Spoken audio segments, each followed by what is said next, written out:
Reefs Pasifika is a 5-year initiative building the resilience of Pacific coral reefs and the communities that rely on those reefs. The initiative is led by the Great Barrier Reef Foundation and is delivered in partnership with SPREP and Talanoa Consulting. It consists of 2 core activities, the Accelerator program and the Pacific Resilience Hubs. The Accelerator is an annual program.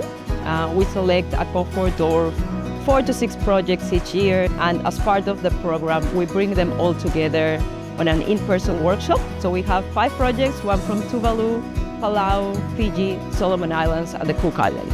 So I found out about the Accelerator here in beautiful Fiji as a place where we can connect to funders, technical experts, and go through project design, see how I can elevate and accelerate the work that I'm doing in Palau and share with the region as a whole. So far the experience has been amazing. There's been some really cool people to learn from. It's been inspiring. I'm excited about the change that we're driving here in the Pacific, so I can't wait to see all of our projects come to fruition.